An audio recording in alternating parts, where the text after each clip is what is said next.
like the content, hit that like and subscribe button. Also follow us on our social media channels. We're at the Mandatory TKO. You can find us as well wherever you get your shows, podcasts. We're there as well. You leave a rate and review. Give us a 5-star. That always helps the channel grow. And you can see in the description below the ways that you can connect with us as well. Also, because it's going to change boxing as we know it. Like, boxing's not going to be the same. And I said earlier, Bryan, boxing's not going to be the same in like 10, 15 years. And Bryan said, nope, sooner. So if you're not aware what the Ali Act is, pretty much it's short for the Muhammad Ali Boxing Reform Act. So what this act actually does, it's a U.S. federal law that was passed in 2000 to protect the rights and safety of professional boxers. Right. So pretty much to bring fairness and transparency. And also it's to help promoters as well. Right. So promoters pretty much have to disclose all financial deals, including what they're making and what the boxer is making. This is part of the Ali Act. There's also a ban on conflict of interest. So promoters can't also act as managers, because obviously then the promoter is manipulating the boxer. So it does protect the boxer, this specific act. Also, contract limits. So it protects the boxer as well in terms of being, locked into a very long-term deal. Like, it prevents them from that. There's also fair rankings. Boxing organizations must provide written objective criteria for writing to prevent boxers from being, treated unfairly. And so it pretty much it's supposed to take out the corruption from boxing and protect. Right, because we know how the WBA is. Let's be serious. All of them have had their issues. But the WBA does it on live television where they're just being corrupt as hell every time. We have 3 world champions, not one per division. But nonetheless, that's the Ali Act, right? So I don't know if you guys have heard, but right now there has been a bill that has been sent to Congress, Bryan, if I'm not mistaken. Yeah, it's not passed yet, but it likely will. I don't see why it won't.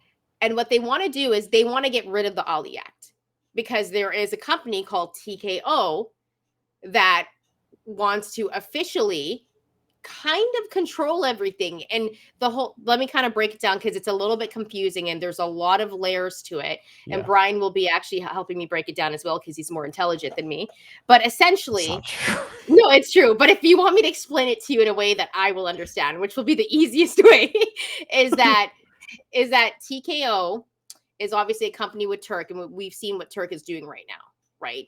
He's given us all those big fights. People are excited. He's putting things in Saudi. The fans are got these rose colored goggles on, and they're like, we're getting the fights. We're getting the fights. This is great. What's really happening though?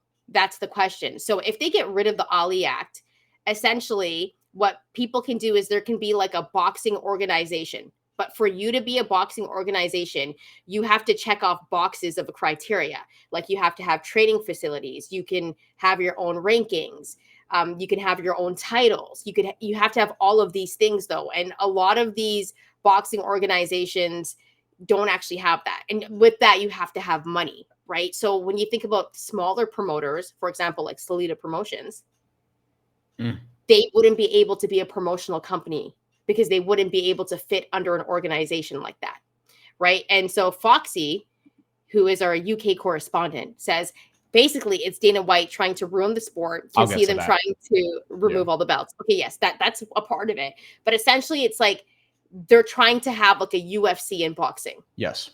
So that's a shorter way that you can kind of understand it. But the bigger layer of it is that a lot of these smaller promotional companies are not going to be what they are. And it's just going to be one big banner that's going to be controlling everything. And also, if there are 2 boxing organizations, say there is another boxing organization, an umbrella, and they can provide training facilities and they can have their own rankings and promoters and all this stuff. If they're a part of that boxing organization, they can't fight against the other boxing organization. Right. That's another part of it. Right. So it's for example, if Jaron Boots Ennis was on one side and Virgil Ortiz was on one side, they wouldn't be able to fight each other because they're under different umbrellas. Right. So the game changes then. Yeah. And it's kind of trying to make all these boxers be a part of one umbrella and be under one guy that's controlling everything. Bryan, you can take it from here. So they want to introduce UBOs unified boxing organizations. And the Ali Act, we should say, at its core, it's meant for good, but obviously it hasn't, like, it's probably something that needs updating. Even Lou DiBella, who helped create it, has said that. But there are certain protections in there that are damning if they're not here anymore. Chantel mentioned one of the most important ones, which is where this is essentially all intended, as I understand it, giving a pathway for TKO to eventually take over, because TKO wants to take over combat sports. They already have the UFC and they have the WWE. What those two entities have in common, as somebody who follows both of them, especially WWE since I was a child, are they have monopolized their sports, their respective sports. The WWE, as people know, pro wrestling, Vince McMahon bought like every territory possible in the 1980s. Like when the WWF was coming along, and if you don't know or if you don't recall or whatever, like at the time, there was a healthy territory system in the United States in pro wrestling where you had world class championship wrestling in Dallas. You had Georgia Championship Wrestling, obviously in Georgia. You had Florida Championship Wrestling, obviously in Florida. You had different promotions in the Midwest. You had the AWA, by the way, in Minnesota, and in the Midwest. You had in the West Coast different promotions. The WWF was nicknamed New York because a lot of their earlier promotions obviously were in the Northeast before they eventually went national and global. But that's essentially what it was. And then Vince, little by little, bought his competition piece by piece by piece. And eventually the WWF successfully monopolized pro wrestling to where you basically needed to get to quote unquote New York to really make money and have an opportunity. Once the 1990s came along, like they had basically taken over, and it was them and WCW who had broke away from the NWA, the National Wrestling Alliance, where a lot of these territories did, take place under that banner with Bill Watts. And with the WWF, they ended up, at the time, WWF, they ended up competing with WCW. And at the end, they bought WCW. Same thing with ECW, when formerly Eastern Championship Wrestling, more famously Extreme Championship Wrestling, they went bankrupt in 2001. WWF got their library, and like they basically got to the point where they had everything and they had to create their own competition. The NWA then had TNA, and TNA went on a run for a while, and now they have a working relationship with WWE, ironically enough. And WWE's only main competition is AEW. And even as recently as the 2000s and 2010s, like you had a healthy, or somewhat healthy at least, independent scene where Ring of Honor existed, where Chikara Pro existed, where all these different independent wrestling entities existed, a lot of which don't anymore. And now the wrestling business is primarily WWE, AEW, and then like in this country, and then overseas you can go to like New Japan Pro Wrestling, WWC, World Wrestling Council in Puerto Rico, all these different things. But they monopolize wrestling, where it's like you basically have to go there to like do anything worth a shit. The only reason AEW exists is because the Khans have a shit ton of money, and Tony Khan always wanted to make a wrestling promotion, and he's doing it. That's just a rare instance. In MMA, which more of you may be familiar with, the UFC is completely taken over to the point where my boxing partner today in my class was like, I watch UFC. And I thought of this because a lot of people don't say they watch MMA, they watch UFC, like how they watch WWE, not pro wrestling, although some people might say pro wrestling. UFC successfully, we remember all the promotions. We remember Pride Championships. You know what I mean? For example, we remember Bellator, which no longer like really exists. We remember Strike Force. We remember Elite XC, like Affliction, and the UFC little by little just got so powerful. And there's like no real regional MMA scene worth a shit right now. PFL is trying to do its best on a grand level, and they had the ESPN deal, but they monopolize that. So basically, that's a long-winded way of getting to where the future of boxing could be, which is what I think TKO envisions, which I talked about previously here on my channel, which we've talked about or hinted at a little bit, but we can see their plan is to probably have their own titles. Like the TKO championship or the Sella championship or the Zuffa boxing championships or whatever, like every weight class, the way UFC does, and to make it very hard for the sanctioning bodies and the other promoters because they're going to have all this money hand over fist. The boxers will eventually get paid a lot less, because they're starting at the top with these top guys, Canelo, Crawford, like all these dudes. They're going to cash them out, and then once they're trying to build out on the ground level, these guys are not going to make shit. And this is where they're going to have a structure that I think is like the UFC, because the UFC, the house keeps whatever it is, 80%, 82%, whatever it is. They're going to want to do the same thing because we all know them paying out the money that they're paying out for these big fights is not sustainable. Like Turkey and all this, like it's not sustainable. I don't care how much money you have and where it's from. And eventually billionaires will figure out how to save money so they can keep being billionaires. And what we're staring at in the face is potentially going to shake up like how business is done. We have comments from Eddie Hearn in the Story of Boxing Scene about this, where he says changing it is not a good look. Shout out to Tyrone for the super chat, by the way. Pride was way better than the UFC. A lot of people would agree with that. Any chance ECW? We'll get to some other comments too. We'll just read Eddie Hearn's real quick comments about this, and then I'll toss it back to you, Shantelle, because I've gone too long. But he called it not a good look.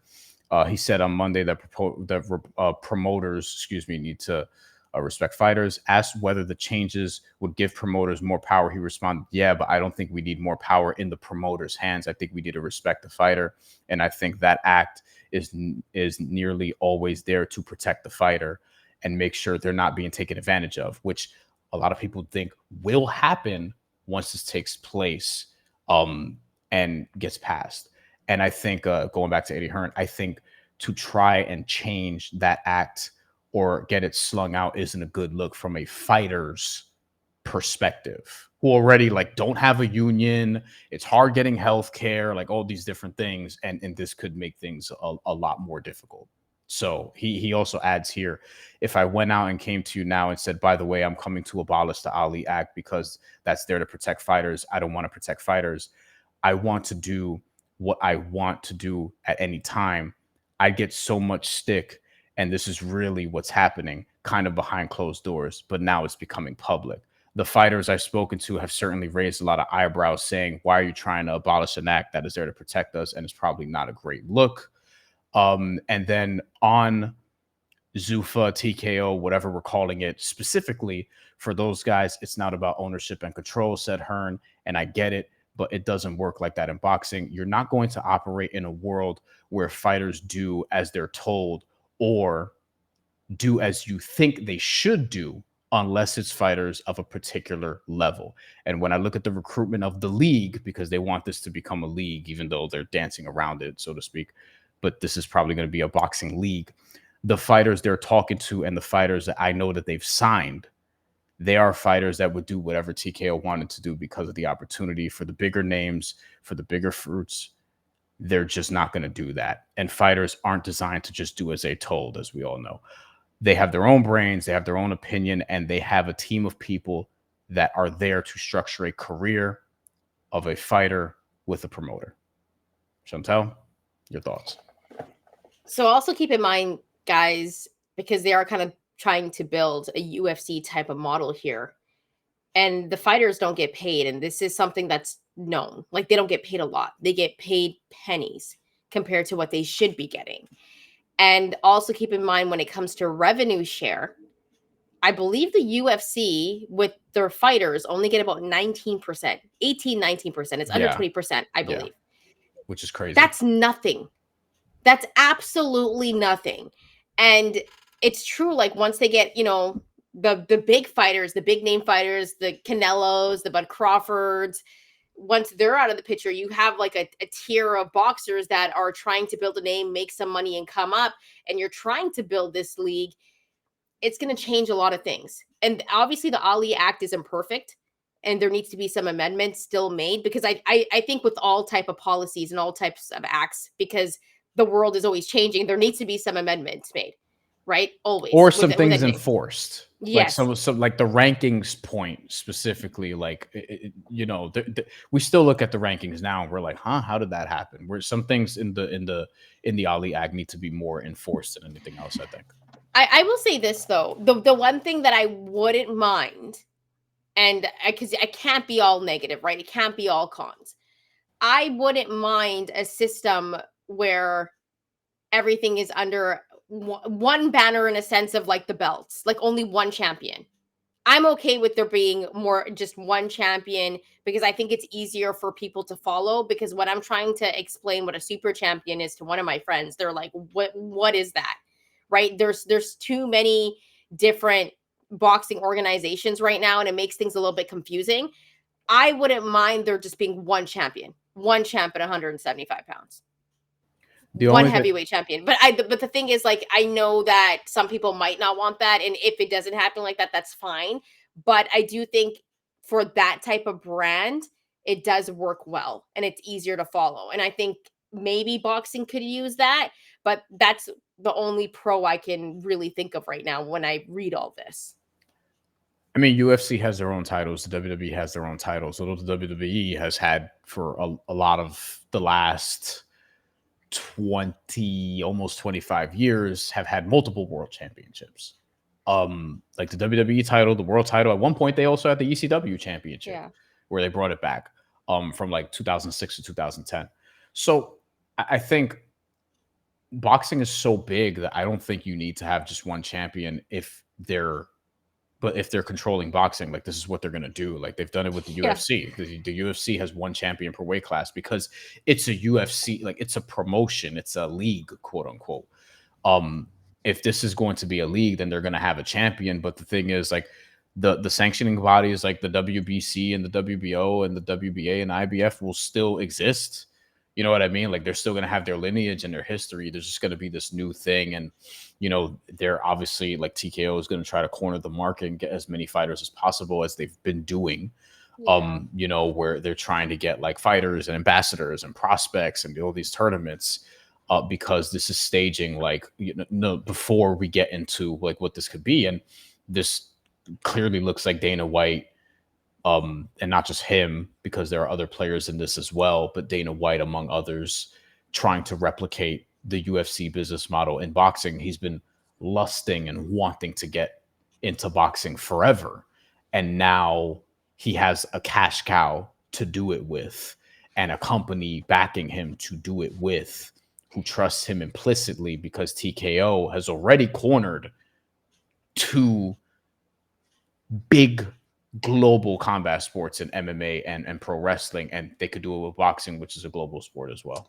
And here's the thing, that this is the scary part, guys, is that TKO actually has a lot of power.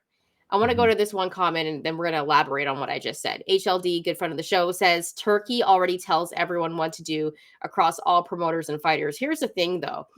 Turkey's throwing around all this money, like making all these fights. Everyone's got these like rose-colored goggles on about Turk making these fights. All those promoters he's working with, he's going to take them out of business.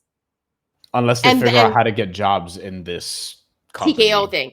But even I don't then, know they're not. doing what, They're but yeah. But then it's like, do you think Oscar De La Hoya is going to be working at TK? Like, I don't know, but he's going to take a managing lot. fighters, maybe. I don't know. Maybe, but he's going to take a lot of people out of business. And here's another aspect of it, right? Because we know Dana White has a relationship with Donald Trump, and this is where things get a little bit more interesting because this bill has not been passed yet. It's been sent to Congress, but I do expect it to be passed. But they do have a relationship, and Bryan actually said something really interesting to me a couple of like maybe like a week ago, and I never thought about it. But I'm also not like immersed there in New York where things were happening, right? So when the Times Square thing happened, the first thing Bryan said when the news came out, he was like, "How are they gonna do this? Like, how are they gonna get the city to pass this? Like, Times Square is so busy. There's so much stuff going on there. Like, how is this even gonna happen?" Like, and then Bryan, like, I'll let you take it from here and like tell everyone. And this is why we should do a Patreon, but nonetheless. But you said something really interesting to me the other day on why all of that was able to pass and why that was all able to happen. Also, why the mayor is very important in this whole Yeah, thing I as mean, well. yeah, you could just look at who talks to who, right? Like, okay, Turk and Dana are working together. Dana's tight with Trump.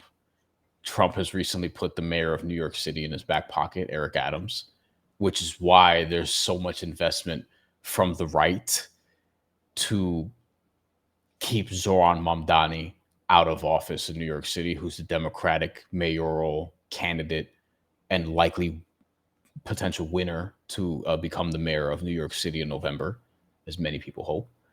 And, like Eric Adams, him being the mayor of New York City is not nothing considering like the sort of relationships here. I think with like, and that's just on a small scale thing as it pertains to New York, but it gives you a large scale view of like, yeah, Dana White is in constant. This is why we think it's going to pass, because Dana White, like, he has legitimate political friends. And the one political dude, like, if you watch a UFC event, who do they walk out every fucking time? Like with Kid Rock, and like it's like its own thing. It's like part of the show where it's like, all right, now we're gonna do the Trump entrance. You know what I mean? And people cheer him, boo him, whatever. Um, I have my own thoughts on that, obviously, but I think as it pertains to like the relationships, like they're going to get a lot of what they want because the friends are in high places, so to speak. Like you have to look at who's polying with who, to use an old school term, who's working with who in that regard. And this goes back to what we were saying at the beginning of all of this.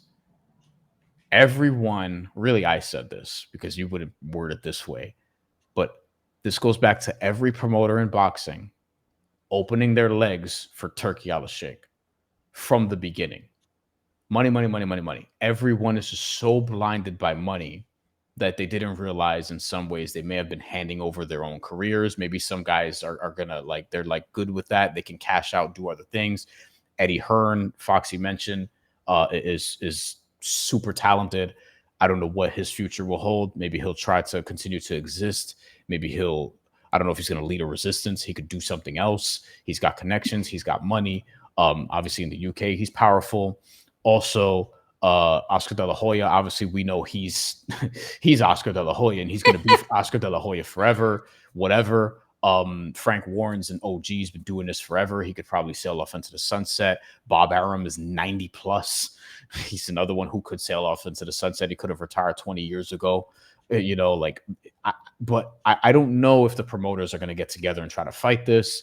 There's people saying, hey, you can call your local congressperson to try to like go against this. I don't know if you're going to build up enough support for that because there's so much money and influence in what's going on Read at the Foxy's at the comment top right here. level. This is a good comment. Do you think there could ever be a case of any one group of people going up against TKO as competition, or would it just be a quick loser? Great question. One answer could be Jake Paul and Nikisa Badarian. Yeah. Um, but Jake Paul also supports Dude in the White House and has in the past, at the very least. So I don't know to what degree that's going to happen. Like, what friction is that going to cause? Are they actually going to work together at some point? I don't know. Um, it could be a loser if there's not enough money in whatever that coalition is. I think ultimately you need to get a lot of people. It's like with anything else where it's like if Yeah. you're trying to go against like a very powerful regime, you need numbers. You need people willing to do it. And I think right now a lot of people just kind of either want the money or they're scared to speak out on certain things. You know what I mean? And I think this that's the is biggest thing. I think they're scared to speak out on things, and they the don't, and amount. some people don't feel like they can because they haven't worked themselves into a point of their life or their careers where like, yo, I kind of can't take this risk right now because I'm here and I need to get to a certain level of influence here, and the other thing is a lot. Look at the boxers. Like, what boxer is standing up against Turk right now? Tim Tszyu tried, but he's Tim Tszyu. Yeah. Gervonta Davis is trying, has done it, but like he can't get out of his own way, and he looks like he's going to leave the sport any minute. We don't know. But Terrence Crawford, Canelo Alvarez, Artur Beterbiev, Dmitry Bivol, now you in a way they've all signed deals with this dude in some way, shape, or form. They've all done business with this dude.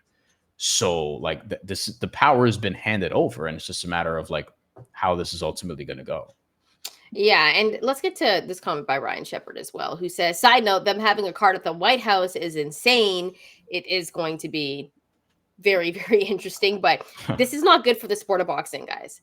It's long not good. term, long Yeah, term. Because I think it's short term, a lot of people will see like, oh shit, Canelo Crawford, and big fight after big fight. Like again, we said this before. Like it's going to look good in the short term, but long term, the ramifications are going to be damning. Like look at where UFC is right now. Like UFC is not as hot.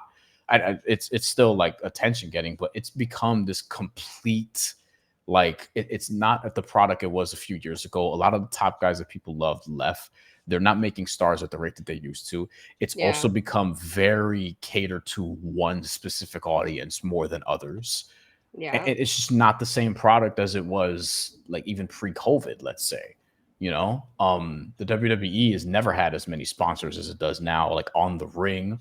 The product has been entertaining, but at the same time, I think there are people that have some questions about their affiliations. And then here, boxing is boxing. Boxing's always been dirty, and now we'll see. Like we'll see. There's a lot more. Like this is not going away. This story is we're not gonna going talk away. about it. Yeah, So and you guys, it's gonna get more intense. Like this bill should probably be signed in a few weeks. I don't know. Like it could be longer, but it's probably going to get passed, and that's going to change things. And then we're going to see things change throughout the year. So we're probably going to be talking about this quite a bit as the changes come about. But nonetheless, it's something to keep an eye on. And boxing is never going to be the same once that bill is passed. yeah, And that's kind of the sad part about it and the scary part about it. And I don't know how you guys feel about one person or a couple of dudes having all of that control over all of combat sports, because that's what it will be. yeah, And it's going to be a product given to us by those same two people that are controlling the sport. And when they have that much influence and that much power, that much influence and that much power is never good. And history tells us that. I'll say that much. yeah. And it's also like Nick Khan, Ari Emanuel, um, Ari Emanuel, CEO of Endeavor. And guys, The as we go, TKO's folded into all this. CEO yeah. of TKO's Mark Shapiro, not to be confused with the CEO of the Toronto Blue Jays, I believe.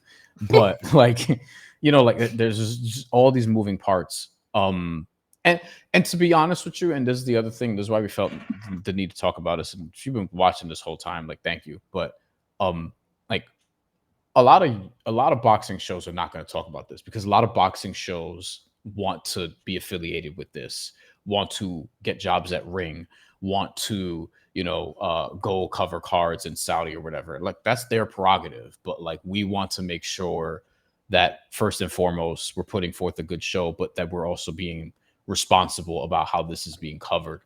Because I think a lot of people in boxing now, like there's not a lot of journalism in the sport and around the sport anymore. It's a lot of just content creators, so to speak, and there's not a lot of interesting conversation. It's just a lot of like just you either love or hate this fighter or you love or hate this person. It's just stand culture folded into the sport. So we felt like it was um definitely important to cover this because a lot of people aren't. Shout out to Hey Not the Face, they're covering it. Luke Thomas is covering it. Not a lot of entities are. I'm sure Boxing Scene will. We read their article. Boxing Yeah. Scenes went head to head with them before. Like there are outlets out there. But yeah, so I think the coverage that you see from this, just be careful where it's coming from because a lot of it is probably not going to be dishonest, and I think a lot of people won't touch it anyway, depending on who their affiliations are with.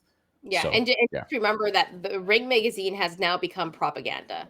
yeah, It's like pure pop propaganda. So it's like you can't believe everything that you read, but you are going to obviously have those outlets that are going to tell you the truth. And like before we hopped on and we said we were going to talk about this, if you follow this show, then I think you kind of know where Bryan and I stand on this. If you've seen any of our show, and I kind of told Bryan before we hopped on talking about this that listen, it's good that we do other stuff in the business, because if they're controlling every aspect and controlling the broadcast, you probably may never see Bryan and I on one of those things.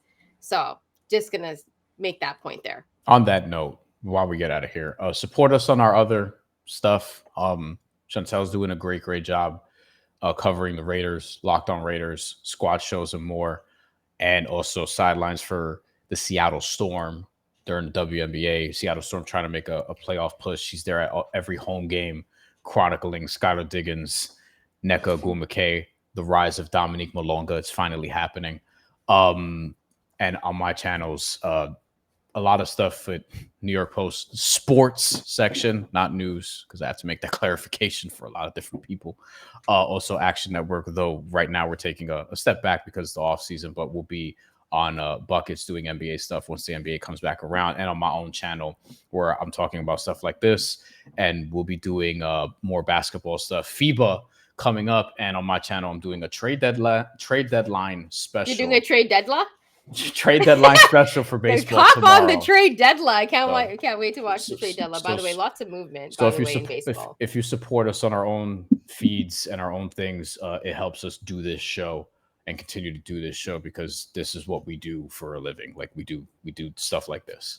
So wanted to put that out there as well. If you're watching still, and feel free to donate to the show like Tyrone did. All right, guys, we'll be back with some more content probably next week. But thanks so much for rocking out with us. Remember to hit that like and subscribe button. Share it to one of your friends as well. And thanks so much for hanging out with us on this Wednesday night. We'll be back. We appreciate you guys. And yeah, we'll be back next week.